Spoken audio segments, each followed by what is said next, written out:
I graduated on a warm afternoon that smelled like cut grass and sunscreen.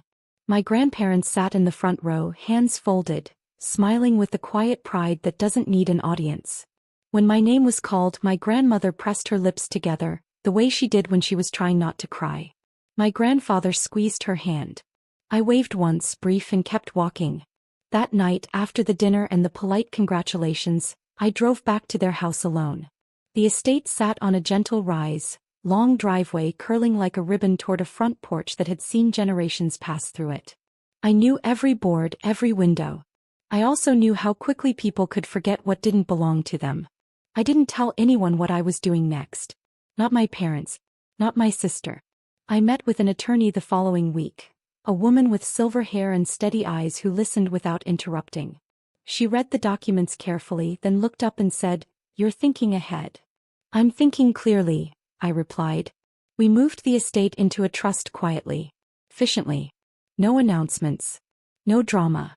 The paperwork felt heavier than it looked, like responsibility condensed into ink and signatures. When it was done, I exhaled for the first time in days. Not relief. Preparedness. My name is Iris Whitman, I'm 28 years old, and after my graduation, I quietly moved my grandparents' $1 million estate into a trust. Just in time. If this resonates with you, share your thoughts. It means more than you know. My parents didn't visit my grandparents much. They called on holidays, sent cards signed with quick flourishes. My sister visited more often, always with suggestions. Renovations. Rentals. Better use of space. My grandparents listened politely, then changed the subject.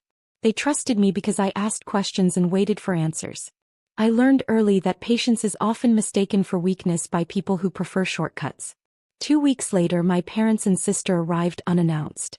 Their car rolled up the driveway like it belonged there. I watched from the kitchen window, sunlight catching the hood. My grandmother looked at me, puzzled. "Are we expecting them?" she asked. "No," I said gently. They came in smiling, too bright, carrying a folder that didn't belong to them. My father spoke first, voice confident, rehearsed. "We've taken care of something important," he said, setting the folder on the table. "We had the house signed into my name. You're out by Friday." The words hung there, unreal and loud. My sister grinned, tapping the folder. "It's all legal." My grandmother's hands trembled slightly. My grandfather stood, slow and careful, his posture dignified despite the shock. I smiled. Not because it was funny. Because it was finished. "You really think I let that happen?" I asked calmly. They laughed. A short, dismissive sound. 2 days later, they returned with movers. I watched from the porch as the truck idled, exhaust puffing white. Boxes stacked inside. The morning air smelled like damp leaves and diesel. My parents walked ahead, confident again, ready to supervise the erasure of a history they hadn't earned. They froze when they saw who was standing on the porch with me. The attorney. Folder in hand. She didn't raise her voice. She didn't smile. She simply opened the folder and began. But that came later. Before the confrontation there was waiting. Quiet waiting. I remembered being 8, sitting on the porch steps with my grandmother, shelling peas into a metal bowl. She'd said, "People reveal themselves when they think time is on their side." I held that thought like a coin. The movers shifted uncomfortably. My sister's smile faltered. My father cleared his throat. "What's this?" he asked. The attorney spoke, measured. "The property is held in trust. Your documents are invalid." My mother's face drained of color. "That's not possible." "It is," the attorney replied. "And documented." Silence spread, thick and undeniable. But that was the moment the story pivoted, not ended. Because the truth has a way of traveling backward, illuminating everything that led to it. I thought about my grandparents teaching me to read maps. "Don't rush," my grandfather would say. "Know where you're going before you move." The movers backed away, embarrassed. The truck shut off. A bird hopped along the railing, indifferent to human drama. My sister snapped first. "You planned this." "Yes," I said. "Because you planned to take it." My father tried to regain control. "We're family." "So were they," I replied, nodding toward my grandparents. "You didn't ask." The attorney handed copies across the table. Dates. Signatures. The weight of preparation. My mother sank into a chair. "You went behind our backs." I went in front of the law, I said.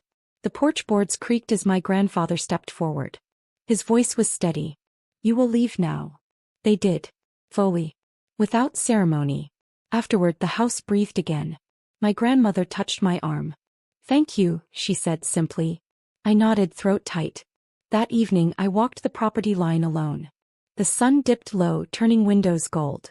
I felt no triumph. Only alignment.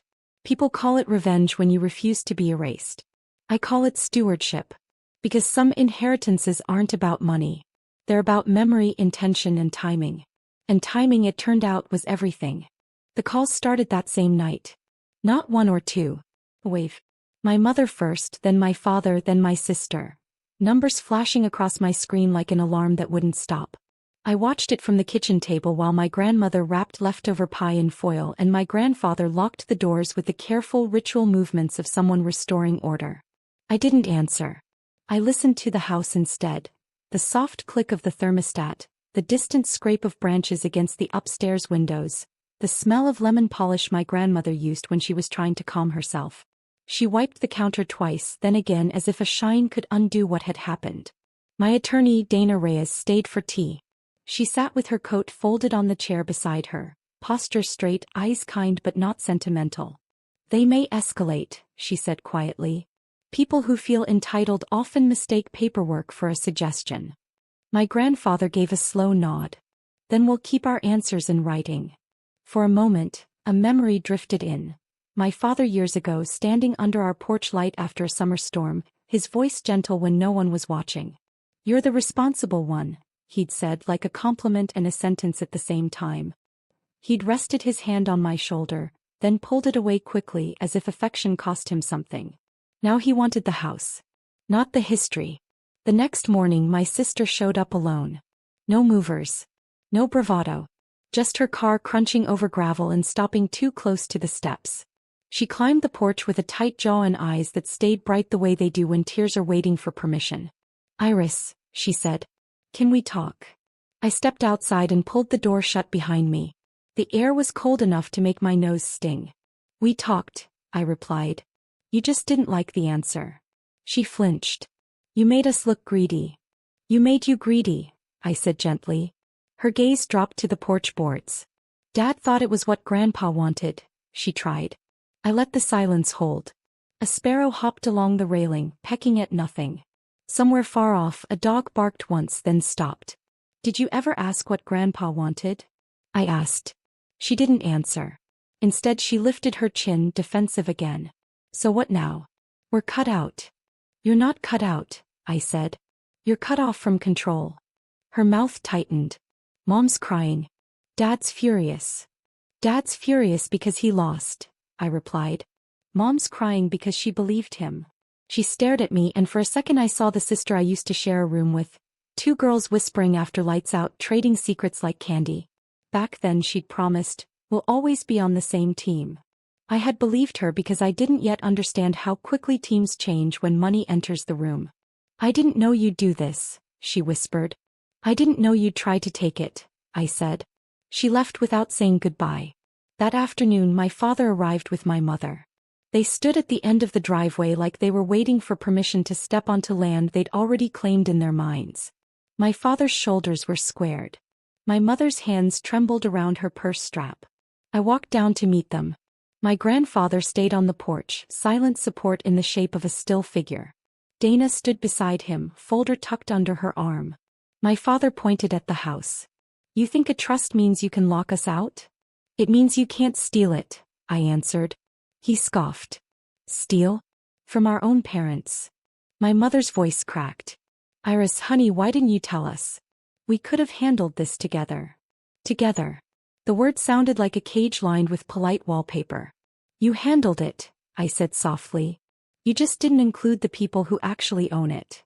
My father stepped forward, anger sharpening his voice. Your grandparents are being manipulated. My grandfather spoke then, calm and final. We are being protected. My father froze. He looked at his own father like he was seeing him for the first time. Dana opened the folder and offered my father a single page. If you continue to trespass or harass the beneficiaries, she said, We will pursue a restraining order and civil remedies. In plain language, stop. The word stop landed harder than any insult. My mother's eyes filled. Are you really going to do this? She whispered. I thought about the night I signed the trust documents, my pen scratching paper while my grandmother watched, hands folded, trusting me with something larger than money. I remembered her saying, someday people will try to rewrite our story. Don't let them. I already did this, I said quietly. I did it before you tried to do yours. My father's face flushed. He opened his mouth then shut it. Pride fought reality and lost. They left in silence, the way people leave when they realize the door they plan to use has been bolted from the inside. The weeks after were quieter. My parents sent messages that swung between apology and accusation. My sister sent none. My grandparents returned to their routines. Crossword puzzles, morning walks, soup simmering on the stove. But the atmosphere had changed. Not tense. Sharper. Like we all understood the stakes now. One evening my grandmother handed me an envelope. For you, she said. Inside was a handwritten note from my grandfather. Thank you for choosing us. Thank you for choosing the truth. I'm proud of you. I sat at the kitchen table and let the words settle. The house smelled like onions and thyme, the kind of smell that says home without asking permission. Later, Dana called to check in, her tone practical. She reminded me to document every contact, to keep screenshots, to save voicemails. You did the hard part, she said. How you keep it clean. When I hung up, I walked through the hallway and touched the framed photo of my grandparents on their wedding day. Two young faces, hopeful and stubborn. I realized I wasn't defending property. I was defending their promise. If you've lived anything like this, tell your story, and don't forget to subscribe. Not because money is the point, but because boundaries are. I folded the note and placed it in the trust folder, beside the documents that had saved our family from becoming a headline of its own. Outside, the porch light glowed soft and steady. Sometimes paperwork protects love quietly.